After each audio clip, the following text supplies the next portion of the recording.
Hello everyone, welcome back to our YouTube channel. तो दोस्तों, आज के इस वीडियो में हम डिस्कस करने वाले हैं फ्यूल्स एंड लुब्रिकेंट्स के बारे में।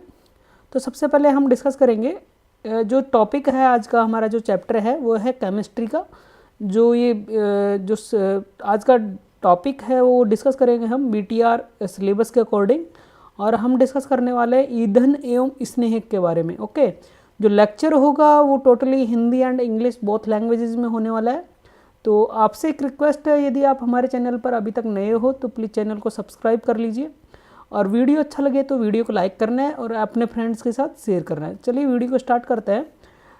तो सबसे पहले हम देख लेते हैं जो इस ईंधन है उसका डेफिनेशन क्या होता है।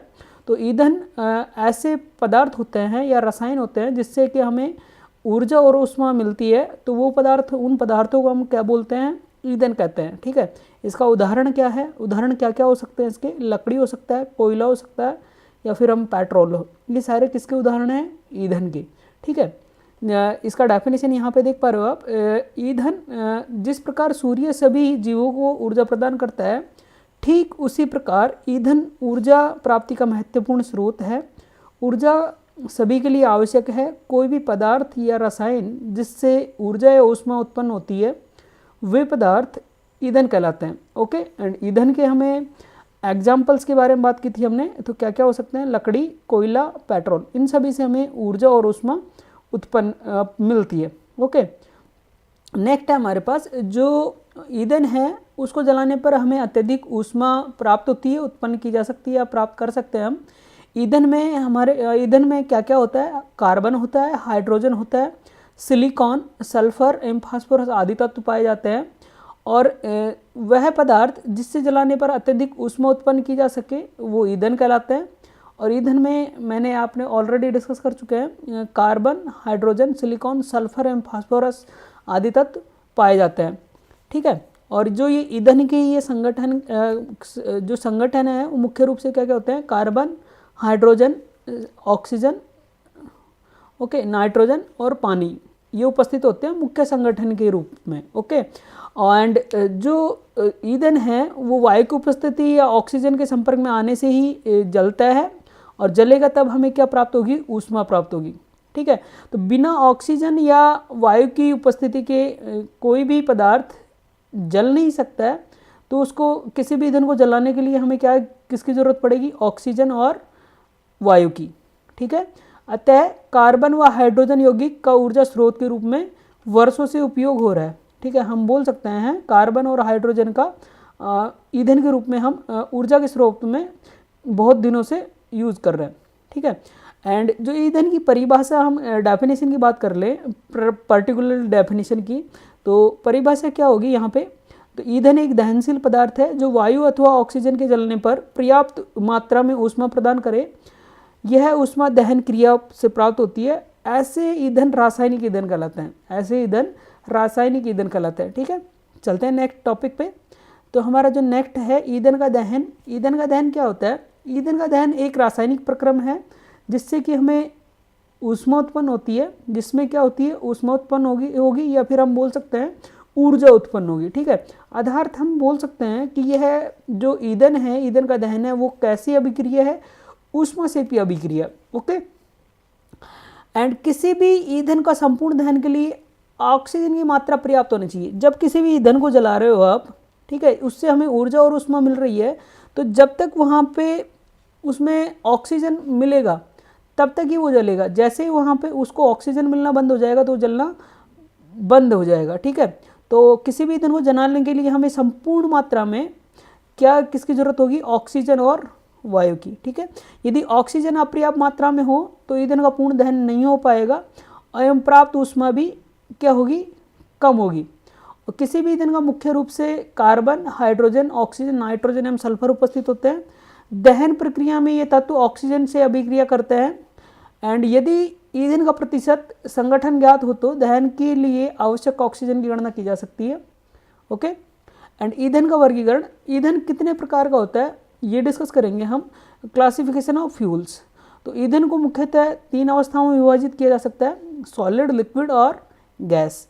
ठीक है, ठोस, द्रव और गैस। जैसे हम ठोस की बात करें तो ठोस में क्या होता है, ये दो ठोस को हम दो प्रकार से बांट सकते हैं, एक प्राकृतिक होगा, दूसरा अप्राकृतिक। प्राकृतिक मतलब जो हमें नेचुरल होते हैं, जैसे कि जो हमें नेचर से मिला है, प्रकृति से मिला है, वो वाले ईंधन किस में आएंगे, प्राकृतिक में। और अप्राकृतिक का मतलब जिनको हम बना रहे हैं आर्टिफिशियली, ठीक है, जिनको हम बना रहे हैं, जनरेट कर रहे हैं, वो किस में आएगा, अप्राकृतिक में। प्राकृतिक के उदाहरण क्या क्या हो सकता है, लकड़ी हो सकता है और कोयला, ये हमें प्रकृति से मिलते हैं, ठीक है। और अप्राकृतिक में क्या होता है, जैसे लकड़ी को जलाएंगे तो लकड़ी का जो कोयला बन रहा है उसको हम बना रहे हैं, ठीक है, तो अप्राकृतिक में आ जाएगा, ठीक है। नेक्स्ट हम बात करते हैं द्रव, जो ईंधन का सेकंड अवस्था है, इसको भी हम दो कैटेगरी में बांट देते हैं, प्राकृतिक और अप्राकृतिक। हमने ऑलरेडी डिस्कस कर लिया, प्राकृतिक में क्या होगा, जो प्रकृति से मिल रहा है, अप्राकृतिक में क्या होगा, जो हम बना रहे हैं, जिसे बोलते हैं आर्टिफिशियली, ठीक है। तो प्राकृतिक का उदाहरण क्या होगा, कच्चा तेल या फिर पेट्रोलियम, ओके, ये प्राकृतिक द्रव का जो ईंधन है उसका उदाहरण है। अप्राकृतिक में क्या हो जाएगा, पेट्रोल, मिट्टी का तेल, ये सारे क्या करते हैं, हम जनरेट करते हैं, ठीक है। इनके बारे में हम आगे अलग से डिस्कस करेंगे, ओके। गैस में क्या होगा, इसको भी हम दो कैटेगरी में बांट देते हैं, प्राकृतिक और अप्राकृतिक। तो प्राकृतिक में गैस का उदाहरण क्या होगा, प्राकृतिक गैस, और अप्राकृतिक में क्या होगा, जल गैस, ठीक है। नेक्स्ट चलते हैं, हमारा जो टॉपिक है ईंधन के गुण। ईंधन में क्या क्या गुण, एक अच्छा ईंधन है उसमें हमें क्या क्या गुण होने चाहिए कि वो हम यूज़ कर सके। एक अच्छे ईंधन में, फ्यूल्स में हमारे पास क्या क्या गुण होने चाहिए। तो पहला, अच्छे ईंधन में बहुत सारे गुण होने चाहिए।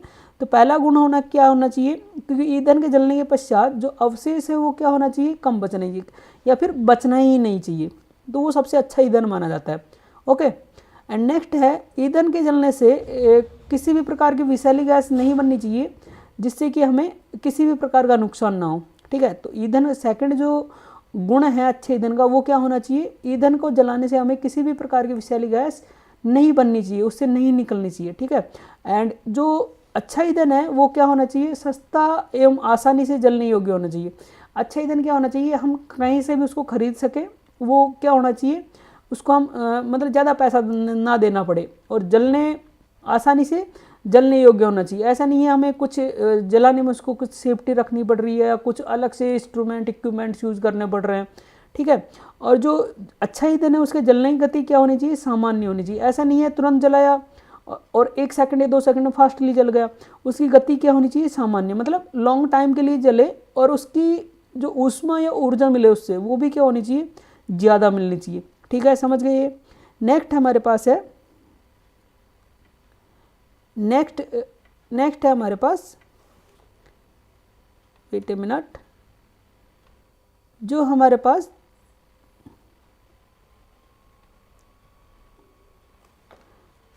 नेक्स्ट है हमारे पास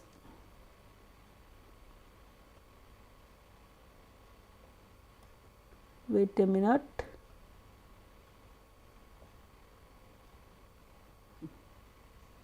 तो ये हमने डिस्कस कर लिया था, ईंधन के जलने की गति क्या होनी चाहिए, सामान्य होनी चाहिए, ठीक है। वो तेज नहीं जलना चाहिए, ना ही बिल्कुल धीमा जलना चाहिए, गति क्या होनी चाहिए, सामान्य, जिससे हमें लगातार कंटिन्यू ऊष्मा और ऊर्जा मिलती रहे, ठीक है। नेक्स्ट है, ईंधन का जो गुण है अच्छे ईंधन का, वो है उसका जो ईंधन का कैलोरी मान है वो क्या होना चाहिए, उच्च होना चाहिए। यदि कैलोरी मान उच्च रहेगा तो उससे हमें क्या होगा, अत्यधिक ऊष्मा मिलेगी, अत्यधिक ऊर्जा मिलेगी, और लंबे समय तक वो जलेगा, ठीक है। नेक्स्ट जो उसका अच्छा गुण होना चाहिए अच्छे ईंधन का, वो क्या होना चाहिए, ईंधन में वाष्पशील पदार्थ व नमी की मात्रा क्या होनी चाहिए, कम होनी चाहिए।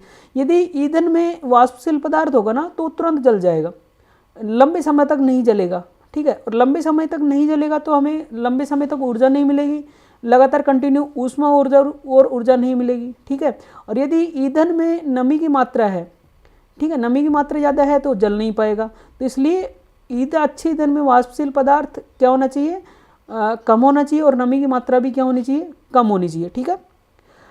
नेक्स्ट क्या है, ईंधन को जो अच्छा ईंधन होता है उसके संग्रहण व परिवहन में आसानी से होना चाहिए उसका। ऐसा नहीं है जैसे लकड़ी है, लकड़ी को हम इजीली कहीं पे भी स्टोर कर सकते हैं, कहीं पे भी संग्रहण कर सकते हैं, ठीक है, और उस लकड़ी को कहीं पे भी इजीली ला और ले जा सकते हैं। जबकि पेट्रोल और डीजल जो है या फिर गैस है, तो इनको संग्रहण करने में हमें एक अलग से क्या होना चाहिए, जगह हमें बनानी होती है, ठीक है, टैंक्स वगैरह, और उनको सेफ्टी भी रखनी होती है, और उनके परिवहन में हमें अलग से व्हीकल या ट्रांसपोर्टेशन की अलग सेफ्टी से हमें ट्रांसपोर्ट करना होता है। तो अच्छा ईंधन होना चाहिए कि हम उसको ईजिली हम स्टोर कर सकें, संग्रहण कर सकें और आसानी से ला या फिर ले जा सकें। तो ये एक अच्छे ईंधन की क्या होनी चाहिए, ये गुण है। ठीक है, नेक्स्ट क्या होना चाहिए, नेक्स्ट जो अच्छे ईंधन का जो ज्वलनांक है वो क्या होना चाहिए, उचित होना चाहिए, और जलते समय क्या होना चाहिए, कम धुआं निकलना चाहिए उससे। ऐसा नहीं है किसी ईंधन को जला रहे हो और उससे धुआं ज़्यादा निकल रहा है। तो अच्छे ईंधन का सबसे अच्छे ईंधन का गुण क्या होना चाहिए, उसका ज्वलनांक क्या होना चाहिए, उच्च होना चाहिए, और जलते समय उससे कम धुआं निकलना चाहिए। ओके, एंड नेक्स्ट क्या है, यदि ठोस ईंधन काम में लाया जाए जैसे कोयला, तो इसका जो आकार है, ठीक है, वो क्या होना चाहिए, समान होना चाहिए। जितने भी हम वो ले रहे हैं, कोयले ले रहे हैं, तो इसके सभी क्या होना चाहिए, इनके सभी का आकार क्या होना चाहिए, समान होना चाहिए, जिससे कि हमें क्या होगा, समान ताप प्राप्त होगा। यदि हम जैसे कोयले ले रहे हैं तो कोई कोयला छोटा है, कोई बड़ा है साइज में, ठीक है, तो उससे क्या होगा, छोटे कोयले तो कम समय के लिए हमें ऊष्मा देंगे और कम ऊष्मा देंगे, कम ऊर्जा देंगे, और बड़े कोयले ज़्यादा देर के। तो यदि सभी कोयले ले रहे हैं हम, ठोस ईंधन काम में ले रहे हैं, ठोस ईंधन का हमने एग्जाम्पल हमने डिस्कस किया था कोयला। तो यदि सारे कोयले एक ही साइज़ के हैं तो वो क्या होगा, सभी से एक सेम ऊष्मा हमें जनरेट होगी। ठीक है, और उससे ऊर्जा मतलब ऊर्जा ऊष्मा दोनों से सेम जनरेट होगा, और वो हमें क्या होगा, समान ताप मिलेगा उससे। ठीक है, और वो भी लॉन्ग टाइम के लिए। ठीक है, तो ये सारे ईंधन के अच्छे ईंधन के गुण थे जो कि आपको नोट डाउन कर लेने हैं। नेक्स्ट हम बात करते हैं ईंधन का कैलोरी मान, कैलोरीफिक वैल्यू ऑफ फ्यूल। तो कैलोरीफिक वैल्यू, ईंधन का कैलोरी मान क्या होता है, इकाई मात्रा में ईंधन के पूर्ण दहन से प्राप्त ऊष्मा के मान को उस ईंधन का कैलोरी मान या फिर ऊष्मीय मान कहते हैं, जिसे बोलते हैं हम कैलोरीफिक वैल्यू। तो इकाई ईंधन को जो पूर्ण दहन से प्राप्त जो ऊष्मा होती है, उस मान को, उस ईंधन का क्या बोलते हैं हम, कैलोरीफिक मान या फिर ऊष्मीय मान कहते हैं। ठीक है, तो ये वीडियो कैसा लगा आप मुझे कमेंट में बताएं। ये वीडियो अच्छा लगा हो तो प्लीज़ मुझे यहाँ पे कमेंट में बता सकते हो, और अच्छा लगा हो तो प्लीज़ वीडियो को लाइक करना है, अपने फ्रेंड्स के साथ शेयर करना है, और आपने अभी तक हमारे चैनल को सब्सक्राइब नहीं किया तो प्लीज़ चैनल को सब्सक्राइब कर लीजिए। ओके, जैसे ही आप टाइप करो गूगल में स्कूल की पाठशाला 4229 तो आपको मिल जाएगा, और वहाँ पे चैनल को सब्सक्राइब कर लीजिए, ऑल नोटिफिकेशंस को ऑल ऑन कर लीजिए, जिससे कि आपको जैसे हमारा कोई भी वीडियो अपलोड होता है तो सबसे पहले आपको उसका नोटिफिकेशन चले जाएगा। ठीक है, और वीडियो को लाइक शेयर एंड करना ही है आपको, एंड वीडियो को वॉच करने के लिए कम्प्लीटली थैंक्स आप सभी का। और आपको ज़्यादा से ज़्यादा हमारे चैनल्स को सब्सक्राइब करवाना है अपने फ्रेंड्स से। मिलते हैं नेक्स्ट वीडियो में, और इसका जो सेकंड पार्ट रह गया है उसको हम नेक्स्ट वीडियो में कवर करेंगे। मिलते हैं आपसे नेक्स्ट वीडियो में। Thank you, okay, bye bye.